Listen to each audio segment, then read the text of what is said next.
Yes your honour. കേരളത്തിലെ കോടതി മുറികളെക്കാൾ ഒരുപക്ഷെ ഈ വാക്കുകൾ മുഴങ്ങിയിട്ടുള്ളത് കേരളത്തിലെ തിയേറ്ററുകളിലായിരിക്കുമെന്ന് പറയാം. കാരണം അത്രയേറെ കോടതി സിനിമകളാണ് മലയാളത്തിൽ ഇറങ്ങിയിട്ടുള്ളത്, ഇറങ്ങിക്കൊണ്ടിരിക്കുന്നത്, ഇറങ്ങാനിരിക്കുന്നത്. ഇന്ന് തിയേറ്ററുകളിൽ എത്തിയിട്ടുള്ള സുരേഷ് ഗോപി നായക കഥാപാത്രമായിട്ടുള്ള Janaki V versus state of കേരളയാണ് മലയാളത്തിലെ ഏറ്റവും പുതിയ കോടതി സിനിമ. കോടതി സിനിമകളിലെ നായകൻ പലപ്പോഴും തിയേറ്ററുകളിൽ കയ്യടി നേടാറുണ്ട്. യഥാർത്ഥ കോടതി മുറികളിൽ നിന്ന് തികച്ചും വ്യത്യസ്തമായാണ് പലപ്പോഴും സിനിമയിലെ കോടതി രംഗങ്ങൾ കാണിക്കാറ്. യഥാർത്ഥ കോടതി മുറി അതേപടി സിനിമയിൽ ആവിഷ്കരിച്ചാൽ അത് വളരെ ഡ്രൈ ആയിരിക്കും എന്നതുകൊണ്ട് തന്നെ കോടതി മുറികളിലെ രംഗങ്ങൾക്ക് സിനിമാറ്റിക് ടച്ച് നൽകിയാണ് മിക്കപ്പോഴും അവതരിപ്പിക്കാറുള്ളത്. അതുകൊണ്ട് തന്നെ റിയൽ കോടതി രംഗങ്ങളെക്കാൾ വിഭിന്നമാണ് കോടതി സിനിമയിലെ സീനുകൾ. ഷാജി കൈലാസ് സംവിധാനം ചെയ്ത നരസിംഹത്തിലെ കോടതി മുറിയിൽ നന്ദഗോപാൽ മാരാറായി മമ്മൂട്ടി തിളങ്ങിയത് ഓർമ്മയില്ലേ?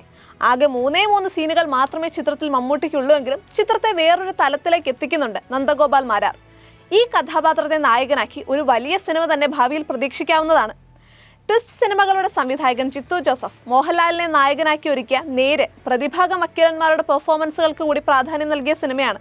ചിത്രത്തിൽ മോഹൻലാലിന്റെ അഭിഭാഷക കഥാപാത്രം പലപ്പോഴും ദുർബലനാകുന്നതും പ്രതിഭാഗം കത്തിക്കയറുന്നതുമായ രംഗങ്ങളുണ്ട്. എന്നാൽ ഇങ്ങനെയൊക്കെ കോടതിയിൽ പറയാൻ പറ്റുമോ എന്ന് പ്രേക്ഷകർ ചോദിച്ച സിനിമയാണ് പൃഥ്വിരാജ് നായകനായ ജനഗണമന. തീ പാറുന്ന കോടതി രംഗങ്ങളായിരുന്നു ജനഗണമനയിൽ ഉണ്ടായിരുന്നത്. പലപ്പോഴും ഒരു നെടുനീളൻ പ്രസംഗത്തിന്റെ രീതിയിലേക്ക് കോടതി മുറിയിലെ വാദം നീണ്ടെങ്കിലും പ്രേക്ഷകരെ രസിപ്പിക്കാൻ ആ സീനുകൾക്കായി എന്നതാണ് അതിന്റെ ഭംഗി. അടുത്തിടെ ഇറങ്ങിയ ആസിഫ് അലിയുടെ ആഭ്യന്തര കുറ്റവാളി എന്ന സിനിമ ഫാമിലി കോർട്ടിലാണ് പ്ലേസ് ചെയ്തിരിക്കുന്നത്. ഇതിലും പ്രസംഗ രീതിയിലാണ് കോർട്ട് റൂം സീൻ മുന്നോട്ട് പോകുന്നത്. എന്നാൽ കഥാപാത്രത്തിന് തന്റെ ഫീലിംഗ്സ് പറയാൻ അത്തരം ട്രീറ്റ്മെന്റ് ആവശ്യമായിരുന്നു. മലയാളത്തിൽ ഇറങ്ങിയ മികച്ച കോർട്ട് റൂം ഡ്രാമകളിൽ ഇന്നും ചർച്ച ചെയ്യപ്പെടുന്ന ചിത്രങ്ങളിലൊന്നാണ് ഭരതൻ സംവിധാനം ചെയ്ത ഭരത് ഗോപി അഭിനയിച്ച സന്ധ്യ മയങ്ങും നേരം. ഒരു ജഡ്ജിയുടെ മാനസികാവസ്ഥകളെ വളരെ സൈക്കോളജിക്കലായി അനാവരണം ചെയ്യുന്ന ചിത്രത്തിൽ കോടതി രംഗങ്ങൾക്ക് വളരെ പ്രാധാന്യമുണ്ടായിരുന്നു. സുരേഷ് ഗോപി ഷാജി കൈലാസ് കൂട്ടുകെട്ടിൽ വന്ന ചിന്താമണി കൊലക്കേസ് വേറിട്ട കോടതി ചിത്രങ്ങളിൽ ഇന്നും മുന്നിലാണ്. പ്രതികളെ കോടതിയിൽ നിന്നും നിയമങ്ങളിൽ നിന്നും ശിക്ഷയിൽ നിന്നും രക്ഷിച്ച് അവരെ ശിക്ഷിക്കുന്ന അഡ്വക്കേറ്റ് ലാൽ കൃഷ്ണയായി സുരേഷ് ഗോപി ബിഗ് സ്ക്രീനിൽ നിറഞ്ഞാടി. എന്നാ താൻ കേസോട് എന്ന ചിത്രത്തിലെ കോടതി മുറിയിലെ പ്രേക്ഷകരെ ചിരിപ്പിക്കുകയും ചിന്തിപ്പിക്കുകയും കൈയടിപ്പിക്കുകയും ചെയ്തത് കോടതിയെക്കുറിച്ച് കാര്യമായൊന്നും അറിയാത്ത സാധാരണക്കാരായ ജനങ്ങളുടെ നിഷ്കളങ്കമായ ചോദ്യോത്തരങ്ങളും അതിലേറെ രസികനായ ജഡ്ജിയുമാണ്. ക്യൂൻ എന്ന സിനിമയിൽ സലീം കുമാർ തന്റെ തമാശ രൂപം വിട്ട് കിടിലൻ പെർഫോമൻസ് പുറത്തെടുക്കുന്നത് കണ്ട് കൈയടിച്ച പ്രേക്ഷകർ ഒരുപാടുണ്ട്. പട്ടാളക്കോടതിയുടെ കഥകൾ വളരെ അപൂർവമായി മാത്രമേ മലയാള സിനിമയിൽ വന്നിട്ടുള്ളൂ. അതിൽ ഏറ്റവും മികച്ചതും കാലത്തെ അതിജീവിച്ച് നിൽക്കുന്നതുമാണ് മാധവ് രാംദാസ് ഒരുക്കിയ മേൽവിലാസം.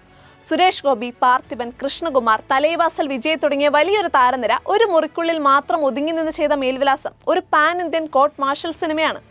നമ്മുടെ കോടതി നടപടികൾ എത്ര കാലതാമസം ഉണ്ടാക്കുന്നതാണ് എന്ന് പ്രേക്ഷകരെ ബോധ്യപ്പെടുത്തിയ സിനിമയായിരുന്നു തരുൺമൂർത്തി സംവിധാനം ചെയ്ത സൗദി വെള്ളയ്ക്ക. ഒരു ചെറിയ കേസ് വർഷങ്ങൾ വിടാതെ പിന്തുടർന്നപ്പോൾ അത് നേരിടേണ്ടി വന്നവർക്കുണ്ടായ ബുദ്ധിമുട്ടുകളാണ് ചിത്രം കാണിച്ചു തന്നത്. ഒരു അഭിഭാഷകന്റെ കേസ് ഡയറി, അടിക്കുറിപ്പ്, കോടതി, യെസ് യുവർ ഓണർ, വക്കാലത്ത് നാരായണൻകുട്ടി, സൂപ്പർമാൻ, നിർണായകം, കോടതി സമക്ഷം ബാലൻ വക്കീൽ, ബാഷി, മുകുന്ദനുണ്ണി അസോസിയേറ്റ്സ്, ജയ ജയ ജയ ഹേ, ഒരു കുപ്രസിദ്ധ പയ്യൻ, കാതൽ, തന്ത്രം, 2020, അധിപൻ, ജനകൻ, നരിമാൻ, ഗരുഡൻ എന്നീ സിനിമകളിലെല്ലാം കോടതി സീനുകൾ ഒരുപാടുണ്ട്. 2 കൺട്രീസ് എന്ന ദിലീപ് ചിത്രത്തിൽ കാനഡയിലെ കോടതി രംഗം പ്രേക്ഷകരെ പൊട്ടിച്ചിരിപ്പിച്ചതാണ്. വക്കാലത്ത് നാരായണൻകുട്ടിയിൽ ഒരു പൊതുപ്രവർത്തകൻ കോടതിയിൽ വാദപ്രതിവാദം നടത്തുന്നതിലേക്കാണ് പ്രേക്ഷകരെ കൂട്ടിക്കൊണ്ടുപോകുന്നത്. സൂപ്പർമാനിലാകട്ടെ ഒരു മോഷ്ടാവ് കോടതിയിൽ വാദപ്രതിവാദം നടത്തുന്ന സീനുകളായിരുന്നു.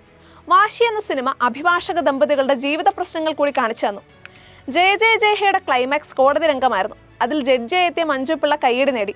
സുരേഷ് ഗോപിയുടെ നരിമാൻ എന്ന സിനിമ കോടതിക്ക് തെറ്റുപറ്റാമെന്നും കോടതിയെ കബളിപ്പിക്കരുതെന്നും ഓർമ്മിപ്പിക്കുന്ന സിനിമയായിരുന്നു. നിർണായകം എന്ന സിനിമയിൽ ശക്തമായ ഒരു വിഷയത്തിലൂടെ സുധീർ കർമ്മനയുടെ ജഡ്ജി വേഷം പ്രേക്ഷക മനസ്സിലിടം നേടി. മഞ്ജു വാര്യറും അമലയും വക്കീൽ വേഷങ്ങളിലെത്തിയ കെയർ ഓഫ് സൈറ ബാനു കോടതി മുറിയിലെ പെൺപോരാട്ടമായിരുന്നു കാണിച്ചു തന്നത്. മലയാള സിനിമയിൽ കറുത്ത കോട്ടിട്ട് വാദപ്രതിവാദം നടത്തിയവരും നീതിപീഠത്തിലിരുന്ന് വിധി പ്രസ്താവം നടത്തിയവരും വാദിച്ച് ജയിച്ചവരും തോറ്റുപോയവരും ഒക്കെയുണ്ട്. ജാനകിക്ക് നീതി നിഷേധിക്കപ്പെടുമ്പോൾ അവൾക്ക് അർഹതപ്പെട്ട നീതി നേടിക്കൊടുക്കാനെത്തുന്ന അഡ്വക്കേറ്റ് ഡേവിഡ് ഏബൽ ഡൊണോവൻ എന്ന വക്കീലായി സുരേഷ് ഗോപി എത്തുന്ന Janaki V versus state of Kerala എന്ന ചിത്രം കേരളമടക്കം ഇന്ത്യയിലെ വിവിധ സംസ്ഥാനങ്ങളിലെ തിയേറ്ററുകളിൽ പ്രദർശനം തുടങ്ങിക്കഴിഞ്ഞു. അതെ, തിയേറ്ററുകളിൽ യുവർ ഓണർ ഇനിയും മുഴങ്ങും.